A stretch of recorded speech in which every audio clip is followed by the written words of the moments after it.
Hello बच्चों, आज हम कक्षा 12वीं भौतिकी का जो अध्याय 10 है तरंग प्रकाशिकी के बारे में अध्ययन प्रारंभ करेंगे। सबसे पहले आप इसका पाठ्यक्रम जो हमको पढ़ना है उसके बारे में आप लिख लीजिए कि क्या क्या पढ़ाई करना है। भूमिका है, हाइगेंस का सिद्धांत है, हाइगेंस के सिद्धांत का उपयोग करते हुए समतल तरंगों का परावर्तन तथा अपवर्तन। फिर पढ़ना है हमको तरंगों का कला संबद्ध तथा कला असंबद्ध योग। प्रकाश तरंगों का व्यतिकरण के बारे में पढ़ेंगे तथा यंग का प्रयोग पढ़ेंगे, विवर्तन देखेंगे तथा ध्रुवण की घटना क्या होती है उसके बारे में अध्ययन करेंगे। तो प्रश्न किस प्रकार से पूछा जा सकता है? सबसे पहले तो हाइगन का तरंग सिद्धांत बताओ, ये एक प्रश्न पूछा जा सकता है और परीक्षा में 4 नंबर तक का प्रश्न आ सकता है, इसलिए आप लोग इसको लिख लीजिएगा। इसका उत्तर इस प्रकार से है। अब 4 नंबर का यदि आता है तो आपको 4 प्रकार के उसके सिद्धांत लिखना है। पहला है प्रकाश तरंगों के रूप में गति करता है। देखिए, आप समझिएगा कि बहुत से वैज्ञानिकों ने प्रकाश के बारे में नियम दिए हैं। न्यूटन ने बताया था कि जो प्रकाश है वो कणों के रूप में आगे बढ़ता है, लेकिन कुछ घटनाओं के कारण वैज्ञानिकों द्वारा वह सिद्धांत अस्वीकार कर लिया गया और अब हाइगन का तरंग सिद्धांत हाइगन ने दिया है। तो पहला है प्रकाश तरंगों के रूप में गति करता है। दूसरा है प्रारंभ में इसे अनुदैर्ध्य माना गया था, लेकिन ध्रुवण की खोज के पश्चात इसे अनुप्रस्थ माना गया। अनुदैर्ध्य क्या होता है और अनुप्रस्थ क्या होता है, इसको समझिएगा कि जब कोई तरंग आगे बढ़ती है, देखेंगे यहाँ पर हम, ये खाली जगह है, यहाँ समझा देंगे कि जब कोई तरंग आगे बढ़ती है और जो कण हैं माध्यम के अगर इस प्रकार से गति कंपन करते हैं, यानी अपनी माध्य स्थिति के दोनों ओर कंपन करते हैं, तो इसे कहते हैं हम अनुदैर्ध्य तरंग। इसको कहते हैं हम अनुदैर्ध्य तरंग। लेकिन अनुप्रस्थ तरंग किसे कहते हैं?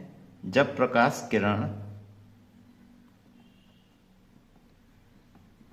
या कोई भी किरण, कोई भी तरंग इस प्रकार से गति करती है कि वो तो गति करती है आगे की ओर, लेकिन उसके जो कण हैं, माध्यम के कण, यदि वो ऊपर नीचे गति करते हैं तो सभी दिशाओं में लंबवत कंपन करते हैं, 90 अंश का कोण बनाते हुए यदि कंपन करते हैं तो ऐसी तरंग को हम अनुप्रस्थ तरंग कहते हैं। तो ये समझ गए होंगे कि यदि माध्यम के कण तरंग चलने की अनुदिश कंपन करें तो इसे अनुदैर्ध्य तरंग कहते हैं, और जब प्रकाश या कोई भी तरंग आगे बढ़ती है और माध्यम के कण उसके लंबवत कंपन करते हैं तो इस प्रकार की तरंग को हम अनुप्रस्थ तरंग कहते हैं। तो जो दूसरा वाला है इसको समझिएगा कि प्रारंभ में इसे अनुदैर्ध्य माना गया था, लेकिन ध्रुवण की खोज के पश्चात इसे अनुप्रस्थ माना गया। तीसरा है तरंगें प्रकाश के वेग से चलती हैं, और चौथा है विभिन्न रंग की तरंगों की आवृत्ति भिन्न होती है। तो इस प्रकार से तरंगों का जो सिद्धांत है हाइगन ने जो तरंग सिद्धांत दिया उसके ये 4 बिंदु हैं। इसको आप बढ़िया से लिख लीजिएगा और परीक्षा में यदि आता है तो इसे हम लिख सकते हैं। अगला प्रश्न है तरंगाग्र किसे कहते हैं। ये भी बहुत इंपॉर्टेंट प्रश्न है। तरंगाग्र इसे वेवलेट्स कहते हैं, अंग्रेजी में इसको वेवलेट्स कहते हैं।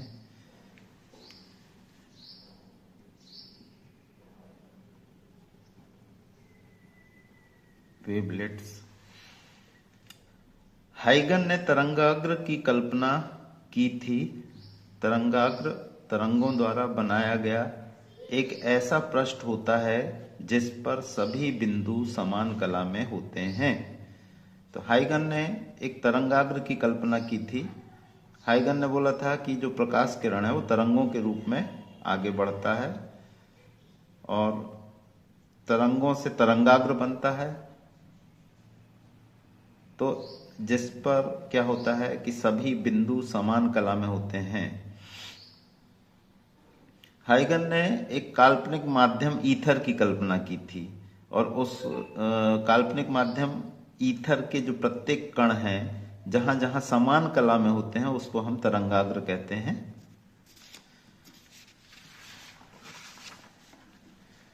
अब देखिए ये बहुत इंपॉर्टेंट है, इसको समझ लीजिएगा कि 3 प्रकार के तरंगाग्र होते हैं। तरंगाग्र 3 प्रकार के होते हैं। पहला है समतल तरंगाग्र। समतल तरंगाग्र कहाँ बनता है? जब यदि प्रकाश स्रोत अनंत में हो तो समतल तरंगाग्र बनता है। ये देखिएगा चित्र, ये अनंत से आने वाली प्रकाश किरणें समानांतर होती हैं। जैसे उदाहरण के लिए सूर्य से आने वाली प्रकाश किरणें, यहां देखिए आप, ये समतल बन रहा है। इस पर स्थित प्रत्येक बिंदु पर जो तरंगें हैं वो समान कला में होती हैं और ये समतल बनता है, इसलिए इसको बोलते हैं समतल तरंगाग्र। दूसरा है आपका गोली तरंगाग्र। गोली तरंगाग्र कब बनता है? यदि प्रकाश स्रोत आपका बिंदु आकार का है तो एक कम दूरी पर आप देखेंगे यहाँ पे गोले की तरह संरचना बन रही है। ये यहाँ पर आप देखेंगे कि हम यहाँ पे ये गोला बना सकते हैं ऐसा, तो गोली संरचना बनती है। तो यदि प्रकाश स्रोत बिंदु आकार का हो तो गोली तरंगाग्र बनता है। और तीसरा है बेलनाकार तरंगाग्र। यदि प्रकाश स्रोत रेखीय या झिर्री के रूप में होता हो तो बेलनाकार तरंगाग्र बनता है। जैसे देखिए आप, ये बेलनाकार तरंगाग्र बन रहा है, ये बेलन का आकार बन रहा है। यहाँ पर एक यहाँ और एक यहाँ दिखाई दे रहा है आपको। ये जो प्रकाश स्रोत है ये एक रेखीय प्रकाश स्रोत है। जैसे ट्यूबलाइट होता है, ट्यूबलाइट एक रेखीय होता है या झिर्री के रूप में जो भी प्रकाश स्रोत होता है, तो उस समय बेलनाकार तरंगाग्र बनता है। तो इस प्रकार से मेरे ख्याल से ये आप समझ गए होंगे, समतल तरंगाग्र, गोली तरंगाग्र और बेलनाकार तरंगाग्र। अब एक और बहुत इंपॉर्टेंट चीज हाइगन ने दी। हाइगन का जो द्वितीयक तरंगिका का सिद्धांत है, Huygens principle of secondary wavelets, ये जो बहुत इंपॉर्टेंट है, इसको हम अभी देखेंगे। इसमें देखिए कि हाइगन ने 3 सिद्धांतों की कल्पना की।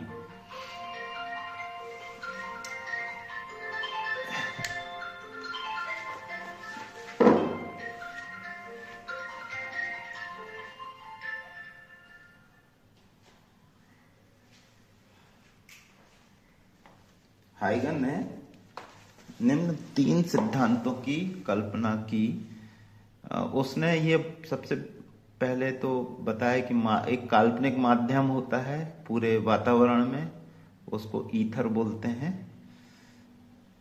और ये बोला है उनने, पहला, जब प्रकाश तरंगों के रूप में आगे बढ़ता है तो काल्पनिक माध्यम ईथर के कण कंपन करते हैं और एक ऐसा पृष्ठ जहां के कण समान कला में होते हैं तरंगाग्र कहलाता है।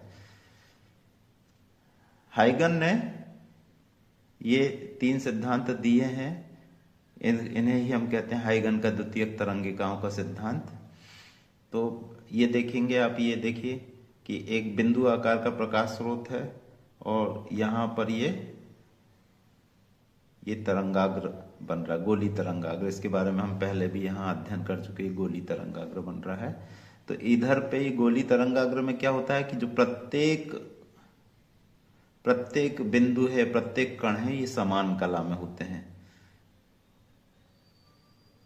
फिर इसके बाद दूसरा है, तरंगाग्र का प्रत्येक बिंदु नए प्रकाश स्रोत की तरह कार्य करता है, इसे ही द्वितीयक तरंगिकाएं कहते हैं। सेकेंडरी वेवलेट्स क्या है इसको समझिएगा।